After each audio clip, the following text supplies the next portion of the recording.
Assalamualaikum warahmatullahi wabarakatuh. Perkenalkan, nama saya Afidaria dari Fakultas Ilmu Sosial dan Budaya, Prodi Ilmu Komunikasi. Saya dari kelompok Gadis Taruna nomor 20.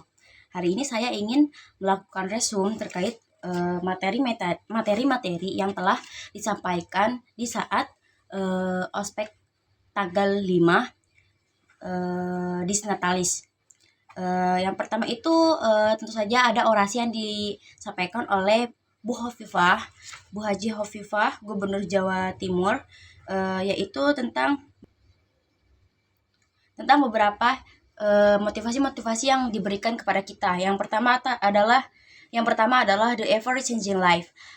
Di dalam the ever changing life itu kita diperlihatkan bagaimana gambaran seorang manusia jika dilihat dari sebuah ekosistem. Gambaran bagaimana kehidupan kita yang awalnya adalah sebuah larva yang perlahan-lahan berubah menjadi kupu-kupu.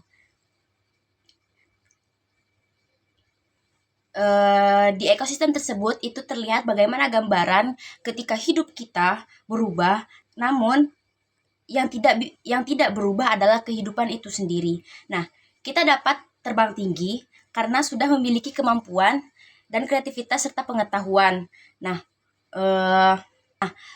Bu Khofifah juga menjelaskan bahwa UTM sudah menjadi universitas berbasis internasional dan akan menjadi go global. Jika kita melihat kembali di kehidupan kita saat ini, hampir tidak ada rumah yang dimana dalamnya itu tidak terdapat smartphone atau HP yang kita biasa gunakan untuk saat ini. Yang saya gunakan untuk rekam, yang teman-teman gunakan untuk menelpon. Nah, dahulu kala di saat orang-orang masih belum menggunakan smartphone sebagai media untuk bertukar pesan dan juga bertukar suara, dulu itu kita menggunakan media surat serta kamera yang biasanya emang kita lihat sehari-hari itu, yang kita lihat ketika ada acara-acara. Lalu jika kita melihat kembali dulu itu, jika kita ingin bepergian, kita biasanya menggunakan sebuah maps, dan sekarang kita bisa mendapatkannya di smartphone, di mana smartphone tersebut itu sudah mencakup dari segala aspek yang kita gunakan sehari-hari di zaman dahulu, seperti maps, telepon, surat menyurat, dan kamera serta video. Ada beberapa materi-materi lagi yang sebenarnya itu bagus untuk saya sampaikan, cuma saya akan rangkum beberapa seperti peran Sekera Muda. Ini tuh disampaikan oleh Pak Slamet Aryadi, PSI MSOS. Nah, kita itu cara menumbuhkan jiwa leadership dalam diri kita itu yang pertama, kita harus punya pilar yang kuat dalam diri kita.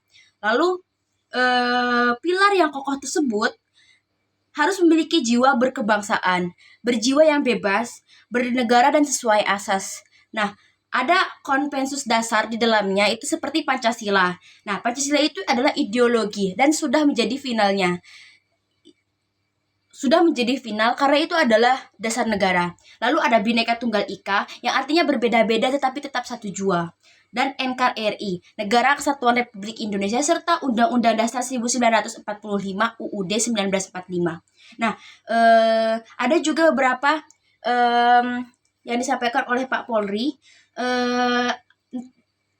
terkait bagaimana kerjasama antara UTM dengan maraknya aktivitas-aktivitas kriminal di sekitar UTM. Di sini Presiden mahasiswa itu turut ikut membantu Polri dengan menginformasikan kepada Polri terkait kehilangan di kos UTM ataupun di sekitar UTM. Ada lagi yang disampaikan oleh Dr. Ahmad Amzari. Itu tuh pengenalan universitas. Yang pertama itu implementasi MBKM. Nah, di dalam implementasi MBKM itu UTM sudah masuk dalam strata umum terbesar di Indonesia. UTM sudah banyak dikenal oleh seluruh khalayak Indonesia, dan Dr. Ahmad Amzadi ini mengatakan bahwa mereka sedang mengembangkan ataupun telah mengembangkan yang MBKM tersebut. Yang pertama adalah pertukaran mahasiswa, yang kedua adalah magang atau praktik kerja, yang ketiga adalah mengajar di sekolah atau ASDOS, yang keempat adalah penelitian atau riset, yang kelima adalah proyek kemanusiaan, yang keenam adalah kegiatan wirausaha, yang ketujuh adalah studi proyek independen, 8 adalah membangun desa atau KKNT. Nah, beliau juga mengatakan jika kalian memilih prodi ataupun fakultas yang tidak sesuai dengan fakultas kalian, yang tidak sesuai dengan minat kalian karena paksaan orang tua atau lain sebagainya, kalian bisa mengikuti MBKM tersebut.